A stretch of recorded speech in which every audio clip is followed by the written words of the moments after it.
Hello दोस्तों, स्वागत है आप सभी का। आज जो हम चर्चा करेंगे वो है पंचम भाव के ऊपर। भाव और भाव के कारक ग्रह, इसको लेकर हम श्रृंखला चला रहे हैं। तो जब हम पंचम भाव की बात करते हैं, नेचुरल वहाँ पे जो राशि है वो होती है सूर्य देव की सिंह राशि। तो यहाँ पे पहले एक प्लैनेट होते हैं सन, कारक के रूप में हम देखते हैं गुरु को, क्योंकि वो ज्ञान के भी कारक है, संतान के भी कारक है। तो अब पंचम भाव में अगर ग्रह बैठे तो उसके क्या प्रभाव जीवन के अंदर देखने को मिल सकते हैं। सबसे सबसे पहली बात तो ये है कि पंचम भाव इसलिए इम्पोर्टेंट है, वो आपका बाहर की दुनिया की तरफ सोचने का एक रवैया सेट करेगा, एक आइडिया बताएगा कि आपकी बुद्धि बल से आप बाहर की चीज़ों को कैसे ऑब्जर्व करेंगे। चौथे घर तक तो हम होम एनवायरनमेंट की बात करते हैं, जो कि अंदरूनी माहौल है जिसके कारण कि हम चीज़ों को सीखते और समझते हैं। लेकिन जब पंचम की बारी आएगी तो वहाँ पर आपको चीज़ें जो हैं वो अपने बुद्धि से सोचनी पड़ेंगी, यानी कि किसी भी तरीके की एनालिटिकल पावर्स हम फिफ्थ हाउस के साथ जोड़ के देखते हैं। कई बार स्टॉक एक्सचेंज में काम करने के लिए बड़ा फायदा बनाने के लिए पंचम भाव जो है उसका बलवान होना आवश्यक हो जाया करता है। इसलिए फिफ्थ हाउस सिर्फ एक संतान ही नहीं है, फिफ्थ हाउस हमारी बुद्धि की बुद्धिमत्ता भी है। उसी के दम पर हम कहीं ना कहीं अपने लाइफ के अंदर आगे बढ़ पाते हैं। रोग भाव से 12वां भाव होने के कारण ये हमारे लिए इम्यूनिटी भी है।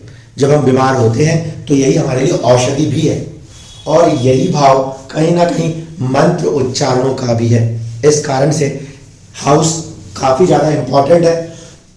उसको एक या दो चीज़ों के साथ बांध के नहीं देखा जा सकता। जैसे कि हम चर्चा करते हैं पहले की तत्व की, तो पंचम भाव अग्नि तत्व है।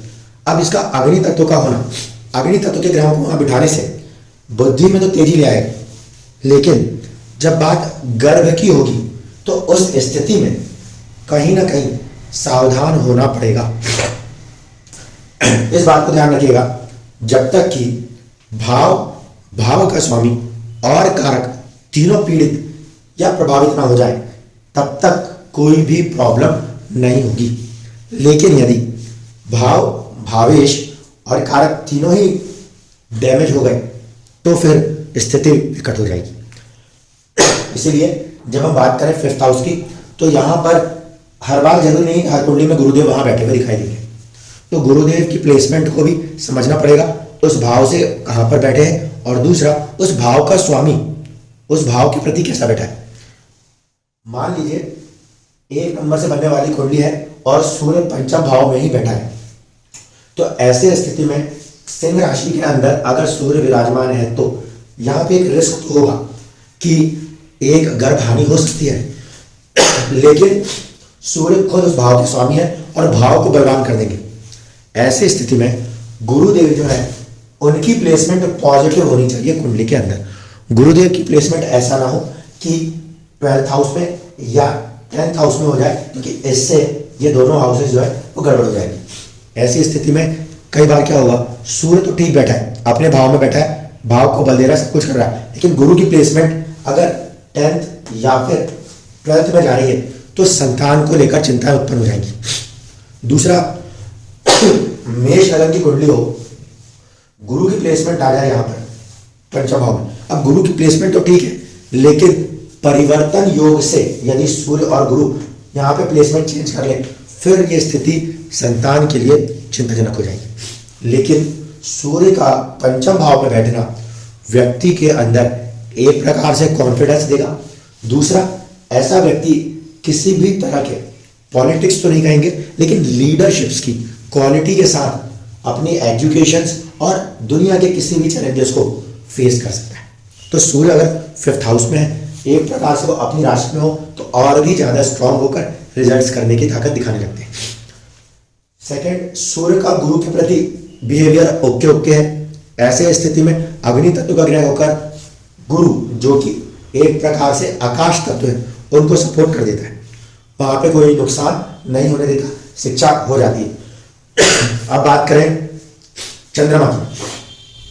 चंद्रमा यदि पंचम भाव में है तो अग्नि तत्व के भाव में जल तत्व का ग्रह मौजूद है। ठीक है। ये स्थिति अवमन थोड़ा सा या तो संतान को लेके इमोशनल कर सकती है या फिर वहां पे एक कोल्ड बिहेवियर दिखा सकती है। ये डिपेंड करेगा एक्चुअल में फिफ्थ हाउस में राशि क्या आई, उसके अकॉर्डिंग ही इस बात को डिसाइड कर पाएंगे।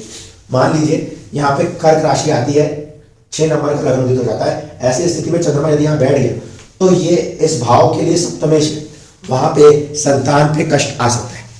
इसीलिए प्लेसमेंट को लगाते समय जब संतान की बात कर रहे हैं तो इसको भी ध्यान से देखना पड़ेगा कि उस भाव के अंदर ऐसा कोई गलत क्रिया भी ना बैठ जाए जो कि उस भाव को नष्ट करने की क्षमता रखता हो, अन्यथा चुनौतियां उत्पन्न हो जाएंगी।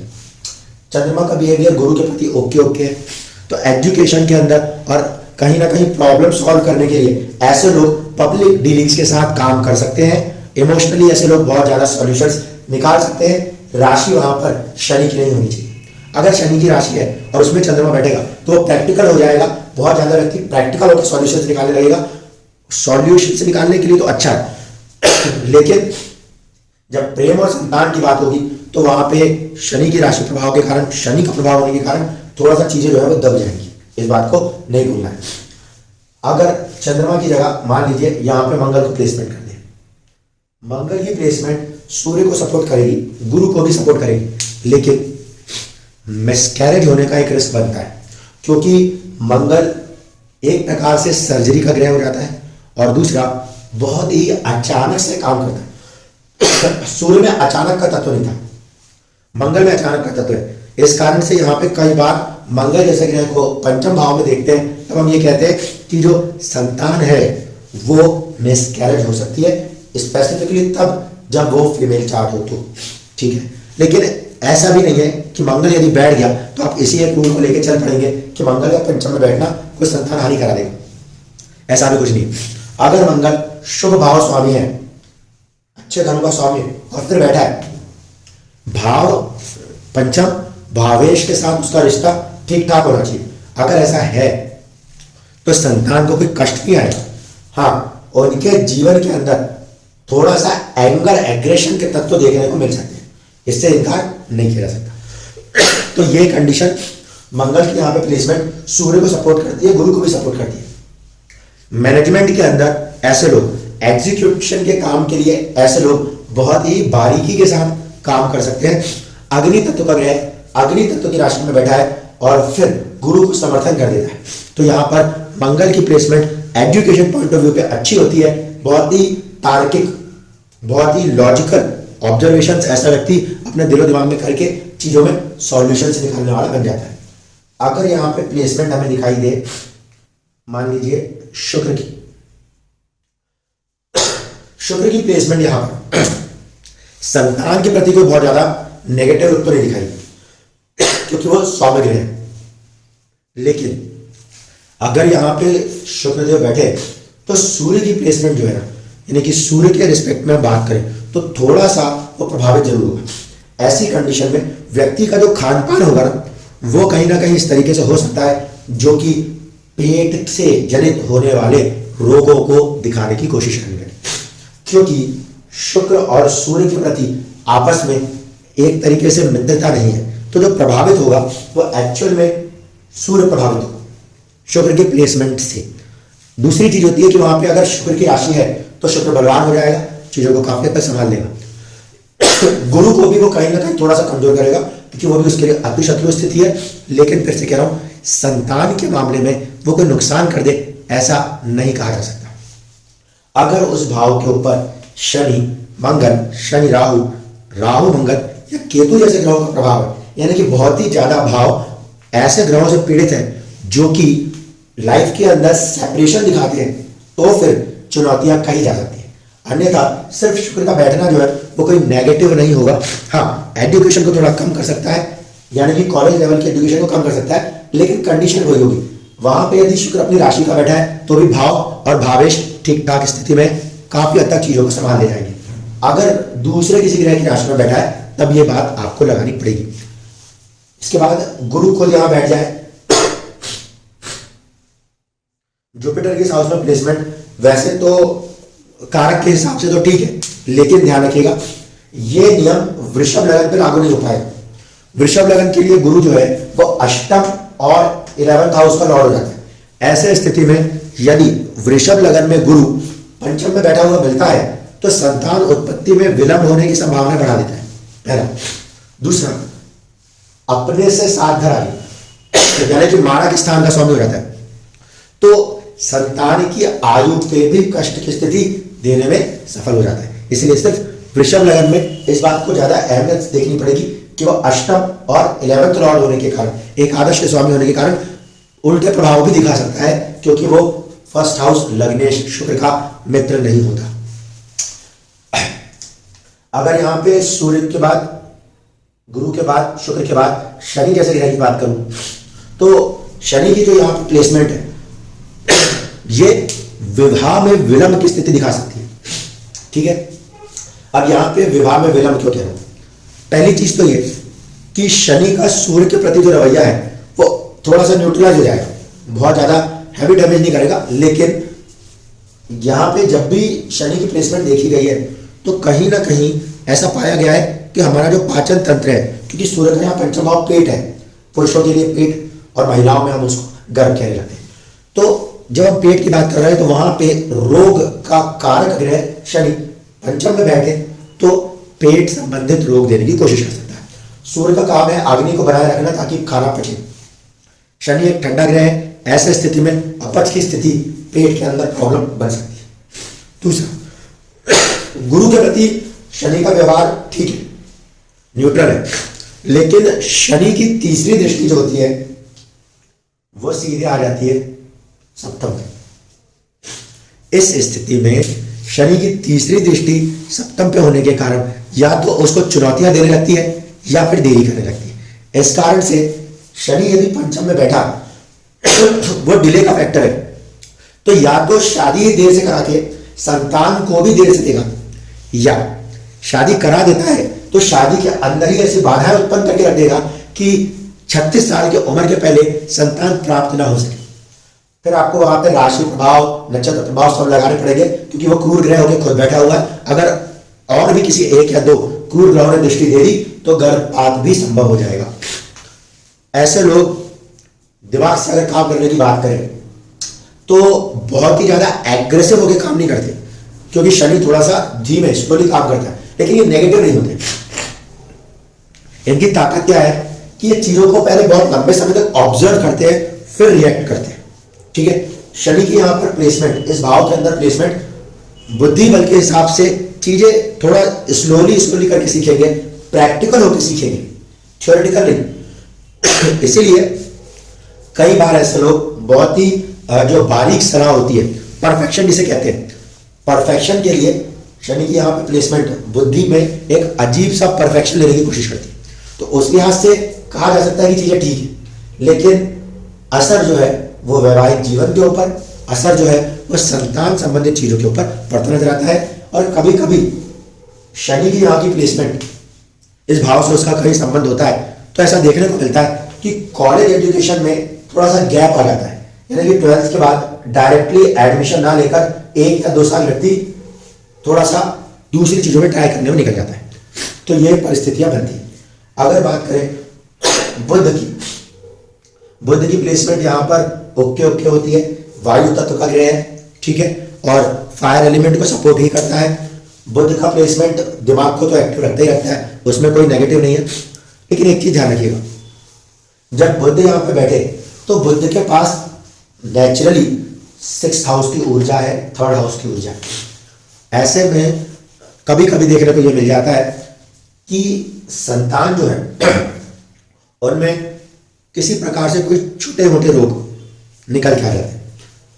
ये नियम तब भी लग सकता है अगर आपकी कुंडली में इस भाव का स्वामी होकर कोई भी ग्रह पंचम में जाके बैठ जाए, तो भी रोग का कारक ग्रह अगर शनि बैठा तो और ज्यादा प्रबल। अगर रोग का कारक ग्रह नहीं बैठा लेकिन फिर भी छठे भाव का स्वामी होकर पंचम में बैठा तो भी कहीं ना कहीं संतान से थोड़ा सा एक दूरी बनाने वाली कोशिश या किसी प्रकार के छुपे हुए रोगों को सामने प्रकट करने की क्षमता दे देता है। तो बुध के पास क्योंकि नेचुरल 6th और 3rd की पावर है तो ऐसी संतानें कभी कभी हाईली एक्टिव भी हो जाया करती है, बहुत ज्यादा एक्टिव एक्टिव बच्चे अगर आप देखेंगे तो हो सकता है कि कुंडली के अंदर पंचम भाव पे बुध बैठे हो। दूसरा, बुध की यहां से कभी कभी कनेक्शंस, प्लेसमेंट्स जीवन में एक साथ दो बच्चों के जन्म को भी स्थिति कर देती है, क्योंकि बुध भी कहीं ना कहीं कोई चीज को एक से अधिक की मात्रा में देने की कोशिश कर लिया करते हैं। ओवरऑल पॉइंट से देखेंगे तो प्लेसमेंट में कोई बहुत नेगेटिविटी नहीं होती। अगर बात करें राहु या केतु की, तो राहु की प्लेसमेंट यहां पर थोड़ी सी चुनौतीपूर्ण होती है। अगर वो शनि या फिर शुक्र या फिर बुध इन ग्रहों की राशियों में बैठा है तो फ्रेंडली होकर काम करेगा। लेकिन दूसरी बात ध्यान रखिएगा, उसका संबंध पंचमेश के साथ पॉजिटिव होना चाहिए। अगर उसका संबंध पंचमेश के साथ पॉजिटिव नहीं है तो फिर संतान के साथ कोई ना कोई चुनौती उत्पन्न कर देगा, क्योंकि गुरु जो कि कारक है उसके प्रति उसका रवैया न्यूट्रल हो जाएगा, बहुत ज्यादा फ्रेंडली नहीं रहेगा। संतान होगी लेकिन संतान को लेकर थोड़ा सा एक चिंता या एक थोड़ा सा पृथकतावाद बनाने की कोशिश कर देता है। ऐसी स्थिति में शुक्र की अहमियत बढ़ जाएगी, क्योंकि राहु को काउंटर कंट्रोल करने के लिए शुक्र ही ऐसा ग्रह है जो कि दैत्यों का आचार्य है, और वो ही फिर यहां पर राहु को कहीं ना कहीं नियंत्रित कर पाता है। केतु की प्लेसमेंट यदि यहां पर आती है तो केतु की प्लेसमेंट में थोड़ा सा एक चैलेंज आता है। राहु की प्लेसमेंट में एक बात और ध्यान रखिएगा कि बुद्धि बल ऐसे लोगों का बहुत ज्यादा फास्ट हो जाता है। स्पेक्युलेटिव गेन्स, ज्यादा से ज्यादा फायदा अपनी बुद्धि से कैसे बनाऊं, ज्यादा से ज्यादा पैसा शेयर मार्केट से कैसे बनाऊं, ये वो लोग मिलेंगे जिनका राहु कहीं ना कहीं 5 नंबर भाव में होगा। अगर ऐसा राहु बुध की राशि में हो या फिर शनि की राशि में हो या फिर शुक्र की राशि में हो, शुक्र की राशि में होगा तो भयंकर ही पैसा बनाने की कोशिश करेगा। अगर वो राहु मंगल की राशि में है तो फिर इंजीनियरिंग टेक्नोलॉजीज के साथ आगे बढ़ने की कोशिश करने लगेगा, इसको भी अब अपन देखा रही है। केतु की बात करें अगर, तो केतु का यहाँ पे थोड़ा सा जो रवैया है वो थोड़ा सा गड़बड़ होता है। पंचम भाव में केतु की प्लेसमेंट पहली चीज तो ये दिखाती है कि व्यक्ति की जो एक बुद्धि है उसमें कहीं ना कहीं एक बारीकपना आ जाएगा। क्यों? क्योंकि अग्नि तत्व के लिहाज से ये सबसे बड़ी अग्नि है जो कि केतु की अग्नि। अब वो अग्नि तत्व का ग्रह एक अग्नि तत्व भाव में जाके बैठा होगा। इस स्थिति में वो बारीकियों का ग्रह है, गुरु का सपोर्टर है। नॉलेज के पॉइंट ऑफ व्यू पे वहां पे कहीं ना कहीं बहुत ज्यादा बारीकियां लेने की कोशिश करता है। लेकिन दूसरी प्रॉब्लम, सूर्य के साथ अगर हम बात करेंगे तो राहु या केतु की प्लेसमेंट अगर इस भाव में होती है तो सूर्य का जो तेज है, जो व्यक्ति का प्राइड है, उसको थोड़ा सा पीछे दबा देता है। क्यों? क्योंकि सूर्य को ग्रहण महसूस करा देता है। पद प्रतिष्ठा पाने के अंदर आपका पंचम भाव भी एक अहम रोल रखता है। ऐसे स्थिति में देखा यह गया कि राहु या केतु की प्लेसमेंट यदि यहां आई तो उसने सूर्य के एक प्रभाव को थोड़ा नियंत्रित किया। इस स्थिति में ऐसे लोग खुल करके अपनी चीजों को सामने नहीं रख पाते, और भले वो डिजर्व करते हो नंबर 1 पोजीशन, बट वो स्टैंड करते हैं सेकंड पोजीशन पे, क्योंकि सूर्य का तेज कुछ हद तक कंट्रोल कर लेते हैं। ये कंडीशन अवोवर यहाँ पे देखने को मिला करती है इस पर्टिकुलर हाउस को लेकर। संतान के प्रति गुरु से बात करें तो कारक गुरु के साथ उनका संबंध ओके ओके है। गुरु की प्लेसमेंट इस भाव से यहां पर या यहां पर नहीं होनी चाहिए। अगर ऐसी स्थिति हुई तो कारक ही भाव को जब सपोर्ट नहीं करेगा किसी चीज को, तो दूसरे ग्रह उस भाव में उस चीजों को डिस्टर्ब करने में सफल हो जाएंगे। अगर हम बुद्धि की बात कर रहे हैं, ज्ञान की बात कर रहे हैं, तो यह भी ध्यान देना पड़ेगा कि बुद्ध की स्थिति वो कहां पर है, क्योंकि बुद्धि में जो आपका ऑब्जर्वेशन को फिल्टर करने की काम है वो बुद्ध ग्रह करेगा। अगर बुद्ध की प्लेसमेंट भी इस तरीके से निकल जाए कि वो 12th में आ जाए, 10th में आ जाए या फिर 8th में आ जाए, 8th में आ गया तो कोई प्रॉब्लम नहीं होती दोस्तों, लेकिन यह है कि थोड़ा सा वो डिस्टर्ब हो जाएगा। बुद्ध जैसा ग्रह अकेला बैठना पड़ा उसको या शत्रु के साथ बैठ गया प्रॉब्लम करेगा। अगर फ्रेंड के साथ बैठा तो उतनी प्रॉब्लम नहीं होगी। दूसरी चीज है कि इस पर्टिकुलर हाउस के अंदर जब भी कोई ग्रह बैठता है लोग उसको पहले पूर्व पुण्य से जोड़ देते हैं।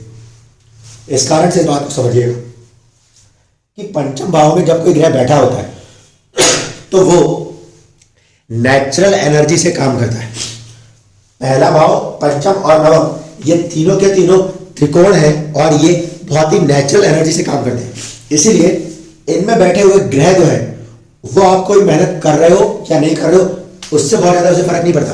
वो नेचुरली अपने टैलेंट को देकर, नेचुरली अपने माहौल को देकर आपको अपनी तरफ खींचने लगते हैं। इस बात को ध्यान रखिएगा, क्योंकि जब कभी भी 5th हाउस में कोई भी प्लैनेट आएगा वो नेचुरली फ्री है किसी भी काम को करने के लिए, तो वो अपनी तरफ आपको बहुत ही नेचुरल तरीके से खींच लेगा बिना कोई भी एक्स्ट्रा एफर्ट्स लगाए। इस बात को ध्यान में रखते हुए हम कहते हैं कि ये भाव जो है ये पूर्व पुण्य का भाव है, और जब वो जागेंगे तो हमने जो भी जैसा भी किया है वो वैसा ही नेचुरली रिएक्ट कर देगा। अगर अच्छा करने बैठेगा तो बहुत अच्छा कर देगा, और अगर बिगाड़ने बैठ गया वही कोई ग्रह तो फिर सत्यानाश करने में भी पीछे नहीं छूटेगा। ध्यान रखिएगा, क्योंकि वो बिल्कुल नेचुरल एनर्जी से काम कर रहा होगा। अगर वो उस हाउस को सपोर्ट कर रहा है, हाउस के लॉर्ड को सपोर्ट कर रहा है तो बहुत उन्नति देगा। अगर भाव और भावेश सपोर्ट नहीं कर रहा, कारक को सपोर्ट कर रहा है तो संतान में बीमारी उत्पन्न कर देगा। कारक जीवित रखेगा लेकिन संतान बीमार हो जाएगी। इसीलिए उस पर्टिकुलर हाउस के कंसिडरेशन में उस हाउस के लॉर्ड को भी देखना पड़ेगा। हमेशा वहां पे 5 नंबर की राशि नहीं होती, कई बार मंगल की राशि हो सकती है, और मंगल की राशि में राहु बैठ सकता है, 8 नंबर की राशि में बैठ सकता है। अगर मंगल के साथ बैठ गया तो वो कहीं ना कहीं थोड़ा सा सेपरेशन दिखाने की कोशिश करेगा, लेकिन फिर भी भाव के स्वामी के साथ बैठ के, और अगर उसको गुरु जैसे शुभ ग्रह ने दृष्टि दे दी तो काफी हद तक चीजों को संभाल लेगा। इसीलिए जब 5th हाउस को देखेंगे तो दोनों चीजों का ध्यान रखिएगा। प्लैनेट्स वहां पे 99% अच्छे जाते हैं जब तक कि या तो यहाँ का स्वामी ना हो या अष्टम का स्वामी ना हो। दूसरा, वो उस भाव के स्वामी के प्रति तात्कालिक रूप से शत्रु नहीं होना चाहिए, यानी कि जो भी ग्रह यहाँ बैठा है इस भाव का स्वामी उससे 5 घर से लेकर 9 घर आगे तक जाए, तब वो ग्रह जो यहाँ बैठा है वो अपनी दशा अंतरदशा में बुद्धि के साथ, संतान के साथ या शिक्षा के साथ, कॉलेज लेवल के एजुकेशन के समय चैलेंजेस पैदा कर सकता है अपनी दशाओं अंतरदशाओं में। धन्यवाद।